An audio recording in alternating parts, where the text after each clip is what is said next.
화장품법 시행규칙 제7조 보도록 하겠습니다.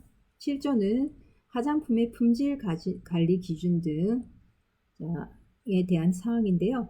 화장품법 제3조 3항에 따라서 제3조 3항에는 무엇이 나와 있냐면요. 화장품법 한번 찾아보세요.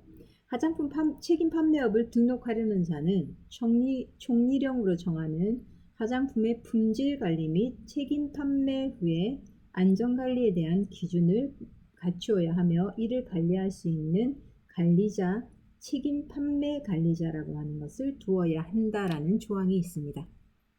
그래서 품질 관리 기준과 안전관리 기준에 대해서 별표 1과 별표 2에 표시되어 있다라고 하는데요. 자, 여러분들 국가법령정보센터에 들어가시면은 화장품법 시행규칙이 있죠. 그리고 시행규칙 안에는 전체적인 시행규칙에 대한 본문 내용이 있고 아래 보시면 별표 서식이 있습니다. 그래서 별표 1번과 보도록 할까요? 1번과 별표 2번에 안전관리 기준, 품질관리 기준에 대해서 자세하게 명시되어 있습니다. 이 부분은 다시 또 시간 내서 같이 보도록 할게요. 자, 이 기준에 따라서 이제 여러분들도 책임 판매업자를 업을 하시려고 하는 판매업자는 꼭 그 기준에 따라서 영업을 해야 된다는 얘기고요. 그리고 제8조 책임 판매 관리자, 여기서 아까 얘기했던 화장품법에서 처음에 얘기됐던 제3조 3항에는 뭐에 되어 있습니까? 안전기준과 품질관리 기준도 있어야 되지만은 그것을 관리할 수 있는 책임 판매 관리자를 두어야 된다고 얘기 드렸죠. 화장품 책임 판매업자는 책임 판매 관리자를 두어야 하는데 이 책임 판매 관리자는 아무나 두면 안 되고 아래 각 호에 해당하는 사람이어야 한다라는 내용이 명시되어 있습니다. 자, 첫 번째, 의료법에 따른 의사 또는 약사 책임 판매 관리자로 가능하다라는 내용이고요. 두 번째, 쭉 읽어보시면서 학사 이상의 학위를 가지고 있으면서 이공계, 그냥 학사만 졸업했다고 되는 것이 아니라 이공계 제2조 1호에 대한 이공계라고 해서 학과 또는 그런 학과를 나왔거나 또는 향장학, 화장품과학, 한의학, 한약학과 등을 전공한 사람은 책임 판매 관리자로서의 자격을 갖추고 있다라고 하는 겁니다. 자, 이것도 문제들이 좀 나오거든요. 그래서 실제로 기준을 정확하게 아시는 게 필요합니다. 그리고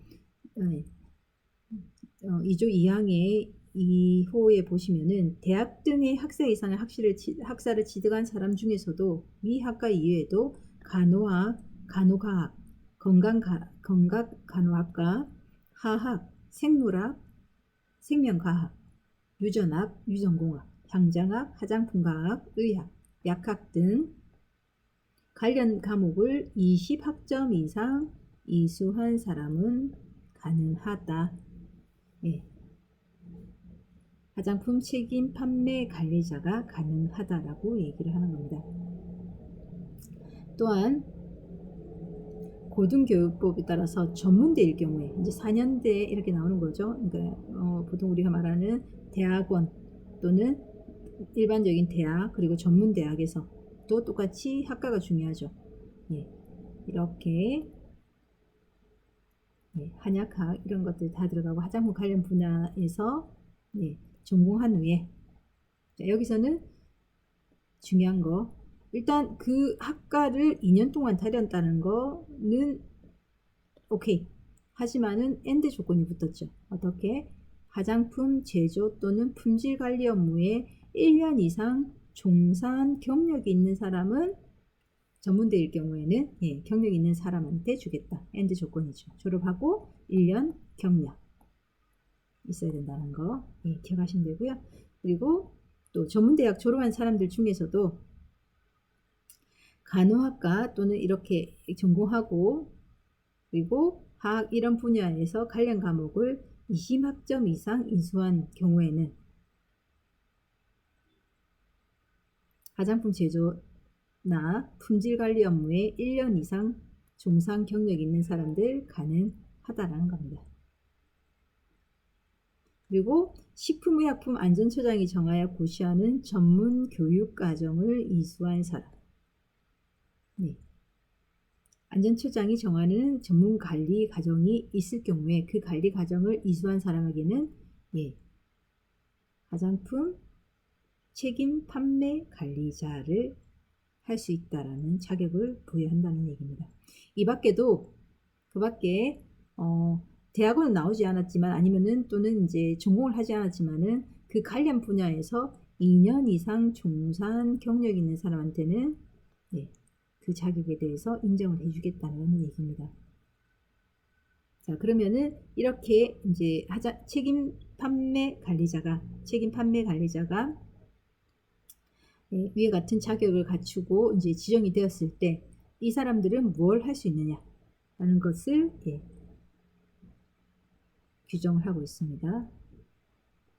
6항의 2호에 자, 가목 1번 1목 자, 별표 1의 품질 관리 기준에 따른 품질 관리 업무를 할 수 있다. 직무를 꼭 수행해야 된다는 겁니다.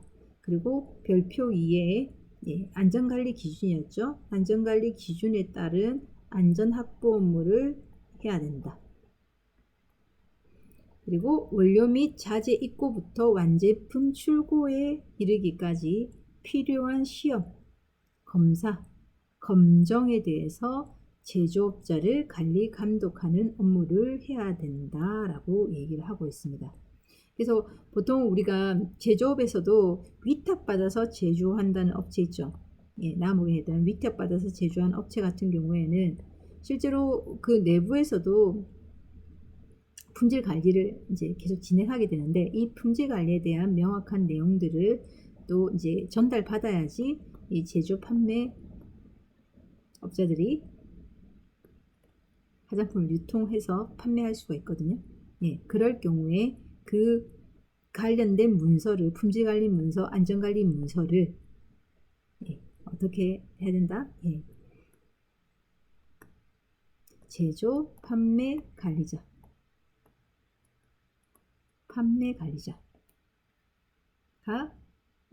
책임 판매 관리자가 그것들을 전체적으로 관리 감독해야 된다라는 부분들을 명시하고 있는 겁니다. 힘이 세죠? 어찌 보면 대표님보다 더 힘센. 그래서 그래야지 이제 안전한 그런 제품들이 유통 가능할 수 있다라는 겁니다. 그래서 책임감이 막중하신 분들인데 이 책임 판매 관리자가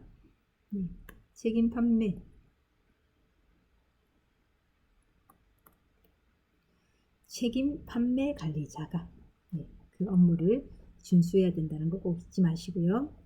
그리고 상시 근로자 10명 이하인 경우에는 화장품 책임 판매업을 경영하는 화장품 책임 판매 관리업자가 자격이 있을 때 책임 판매 관리자의 직무를 수행할 수 있다라는 표현을 뒀는데요. 자, 이게 이제 기준이 있죠. 10명 미만일 경우에는 10명 이하네요. 이하일 경우에는 저 같은 경우에도 그 책임 판매 관리자로서의 자격이 있거든요.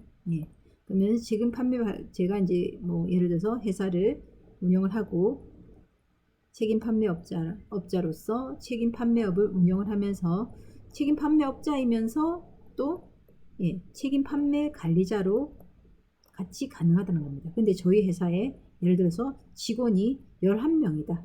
이럴 경우에는 어떻게 된다? 제가 이 업무를 하기에는 이제 인원이 많다는 의미겠죠? 그래서 그럴 경우에는 꼭 11명 이상이 되면은 어떻게 해라? 책임 판매 관리자를 따로 두어야 한다는 게 이 규정이라고 보시면 됩니다.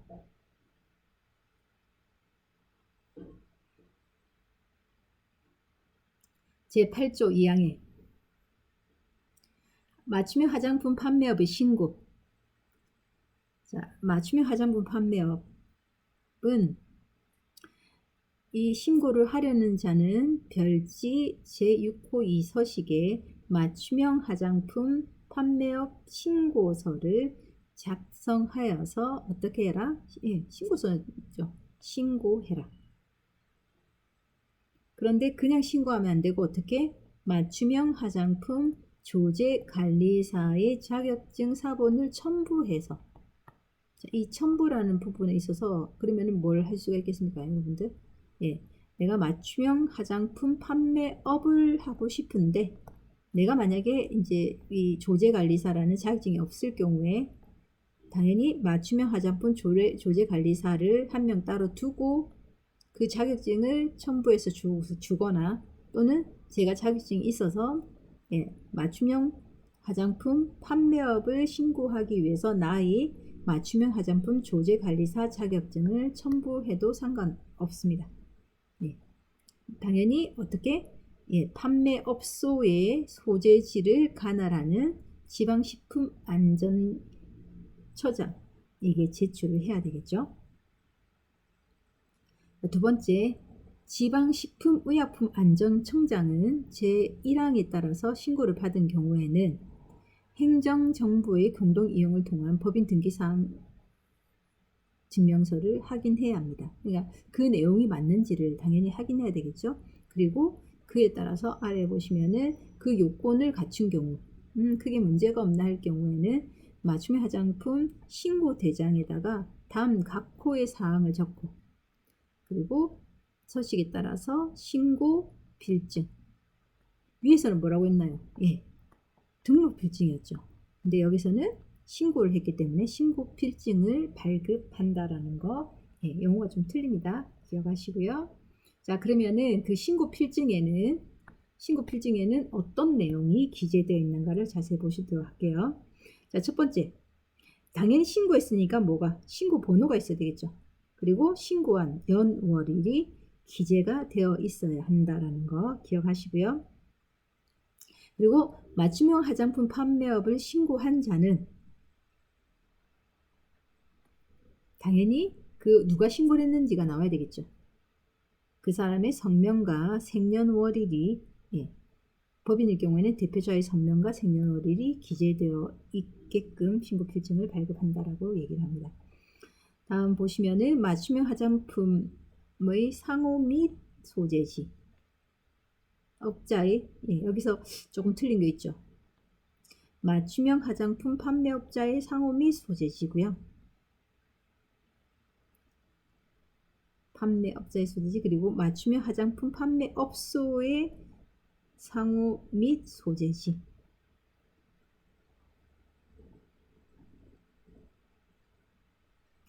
기재되어 있어야 합니다. 자, 다음 다섯 번째, 맞춤형 화장품 조제관리사의 성명, 생년월일, 자격증 번호가 있어야 한다는 거. 네, 등록필증하고 위에 등록필증하고 약간 틀리죠? 이 부분 기억해 주시기 바랍니다. 이거를 조금 더 자세하게 보도록, 네, 이미지를 통해서 보도록 할게요.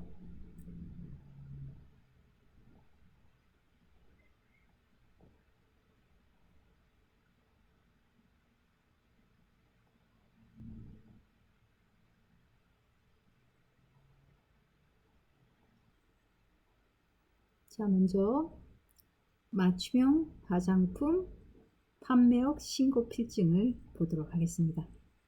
네, 어떻나요?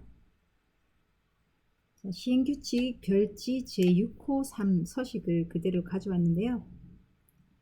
맞춤 화장품 판매업 신고 필증 내용 보시면 첫 번째 판매업자의 성명, 제 위에 보시면은 제 몇 호라는 부분이 있고요. 그리고 제일 아래쪽에, 예, 연, 월, 일이 있죠.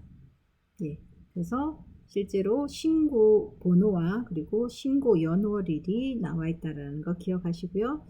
두 번째, 맞춤형 화장품 판매업자의 성명. 예, 홍길동이, 예, 그냥 홍길동이 아니라 여러 홍길동이 있을 수 있잖아요. 그러면 생년월일로 해서 뭐 73년 3월 18일 이런 식으로 해서, 예, 기재를 해 놓고요. 자, 보시면 또 아래쪽에 보시면은 판매업자의 상호, 예, 판매업자의 상호 돼 있죠. 그리고 판매업자의 상호는 또 있을 수 있는데 또 맞춤형 화장품 판매업소의 상호가 다를 수는 있거든요. 예, 그래서 업소의 상호 동일할 수도 있고요. 다를 수도 있고요. 그거를 기재해 달라는 거죠. 자, 5번째, 맞춤형 화장품 판매업소 소재지도, 예, 판매업소의 소재지도 당연히 밑에 기재가 되어 있어야 된다는 겁니다. 그래서 이것을 신고하였음을 증명합니다 라고 하는 것이 신고 필증의 형태라고 기억하시면 됩니다. 네. 다음 화장품 볼까요? 자, 화장품 제조업 등록 필증 한번 보도록 할게요. 예, 보통 구글이나 이런 데 가시면 보실 수 있고요. 자, 제조업 신고증에는 뭐가 있어야 된다? 당연히 상호 있어야 되겠죠. 그리고 위에 보면 등록번호 있고 아래쪽에 보시면은 예, 등록 일자 돼 있죠. 그리고 상호와 소재지 들어가 있고요. 그리고 그에 따라서 대표자의 생년월일, 그리고 제조업의 유형에 대해서 나눠서 기재가 되어 있습니다. 자, 그러면 제조 판매업 등록 필증 한번 보도록 할게요. 이것은 특정 업체를 제가 광고하는 것이 아니라 예, 저희 구글에서 검색했을 때 나오는 예, 업체를 이제 그 기준이 돼 있어서 이렇게 보여드리는 겁니다. 자, 화장품 제조 판매업 등록 필증은 상호 있어야 되겠죠. 소재지 있어야 되고요. 성명, 생년월일 있고요. 그리고 제조 판매 유형에 대해서도 이렇게 기재되어 있습니다. 당연히 등록 제조 판매업 등록 예, 번호와 아래쪽에 있는 예, 등록 일자가 표기되어 있어야 된다는 거, 예, 그렇게 차이가 있다는 거 기억하시면 됩니다. 그럼 제8조 3항에서 맞춤형 화장품 판매업자가 변경하려면 당연히 위 내용이 변경될 경우에 2번에서 5번이 변경될 경우에 당연히 그거에 따라서 변경 신고를 해야 된다라는 얘기를 하고 있고요. 첫 번째, 예, 판매업자를 변경하는 경우, 맞춤형 화장품 판매업자가 바뀔 경우에는 당연히 예, 변경 신고서를 해야 되겠죠. 그리고 업소의 상호 또는 소재지를 변경하는 경우에도 예, 당연히 변경 신고를 해야 되고요. 여기서 또 중요한 게 우리 그 화장품 제조 판매업자에서도 책임 판매 관리사가 변경될 경우에는 변경 등록을 해야 된다고 얘기했잖아요. 그래서 또 이것도 동일하게 맞춤형 화장품 조제 관리사를 변경하는 경우에는 꼭 예, 해야 된다. 대신에 이 맞춤형 화장품 판매업자가 변경 신고를 하려면은 맞춤형 화장품 판매업 변경 신고서에다가 맞춤형 화장품 판매업 신고 필증 그 변경을 증명하는 서류를 첨부해서 예, 맞춤형 화장품 판매업소의 소재지를 관할하는 지방식품의약품안전청장에게 제출해야 되고요. 예, 이 경우 소재지를 변경할 경우에는 또 변경된 소재지에다가 소재지를 관할하는 지방식품의약품안전청장에게 제출해야 된다는 사항은 위의 사항과 동일합니다. 그리고 자, 지방식품의약품안전청장은 변경 신고를 받았을 때 이 사항에 대해서 등기사항에 대해서 증명서를 확인해야 되고요. 그 요건에 부합된다라고 확인이 됐을 때는 신고 대장과 그리고 판매업 신고 필증 뒷면에 각각의 변경 사항을 적어서 예, 다시 신고 필증을 신고인에게 주어야 한다라는 규정이 있습니다. 그래서 이것들이 제대로 주어지지 않을 때 여러분들은 민원을 제기할 수 있다는 겁니다. 자, 다음 제8조 사항에서 식품의약품안전청장은 매년 1회 이상, 그래서 올해 같은 경우에는 이제 지금까지 이제 3번에 걸쳐서 시험을 쳤거든요. 6월에 한번 치고 2월에 못 쳤던 분들이 일부 시험을 쳤었고요. 그 다음에 10월에 이번 시험을 치게 됩니다. 그래서 매년 1회 이상의 맞춤형 화장품 조제관리사 자격시험을 실시하여야 합니다. 자, 식품의약품안전처장은 자격시험을 실시하려는 경우에는 시험 일시, 장소, 과목, 응시 방법 등이 포함된 자격시험을 시험 실시 90일 전까지 식품의약품안전처 인터넷 홈페이지에 공고해야 하고요. 그리고 이것은 필기시험으로 이루어지는데 여러분들이 알고 있다시피 화장품 관련 법령에 대한 부분, 그리고 제조 품질 관리에 대한 기준들, 그리고 유통 안전 관리에 대한 사항, 그리고 맞춤형 화장품의 특성 내용 등에 대한 사항을 가서 총 4과목에 시험을 치게 되고 총 1000점 만점에 전 과목의 총점은 60% 이상, 그래서 600점 이상이 되었을 때 합격을 하고요. 대신에 이 4과목의 만점의 40% 이상, 그러니까 흔히 말하는 가락이라는 표현을 쓰죠. 그래서 화장품법이 38점이다. 이럴 경우에는 아무리 다른 데 점수가 높아도 합격을 할 수 없다라는 규정을 가지고 있습니다. 그리고 부정행위를 한 사람은 시험 정지, 그 합격을 무효화시키고요. 그리고 이 식품의약품안전처장은 전문 지식을 갖춘 사람의 업무 경험이 풍부한 사람 중에 시험위원을 위촉하여서 하고 이 분들에게는 수당과 여비를 지급할 수 있다라는 부분에 대해서 고지를 하고 있습니다. 제8조 5항에 보시면은 그러면은 이 시험에 합격하여서 자격증을 발급받으려는 자는 자격증 발급 신청서를 식품의약품안전처장에게 제출을 해야 합니다. 저도 이번에 이제 시험을 치고 자격증을 실제로 이제 그 실물로 받아보기 위해서 또 수수료를 냈어요. 그러니까 자격증 자체는 문제가 내는 거는 상관없는데 그것을 이제 제가 받기 위해서 이제 택배비 쪽으로 해가지고 5,000원인가 아마 낸 걸로 알고 있어요. 그래서 제출을 해야 하고요. 그리고 식품의약품안전처장은 제1항에 따른 발급 신청이 그 요건에 갖춘 경우에는 맞춤형 화장품 조제관리사 자격증을 발급해야 되고요. 이 자격증을 잃어버리거나 못 쓰게 될 경우에는 재발급 신청서를 작성해 가지고 제출을 하면은 다시 재발급이 가능하다고 명시되어 있습니다. 자, 대신에 이제 자격증을 잃어버린 경우 분실 사유서, 자격증을 못 쓰게 되는 경우에는 이제 어느 정도 훼손된 자격증 원본을 제출하게끔 되어 있다는 거 기억하시고요. 그리고 시험 운영 지정 등에 대해서는 시험 운영 기간에 자격 시험 업무를 위탁해서 지금 저희는 그 한국생산성본부에서 진행하고 있죠. 그래서 위탁을 하고 그 내용을 식품의약품안전처 인터넷 홈페이지에 게재해야 된다라고 이제 규정이 되어 있습니다.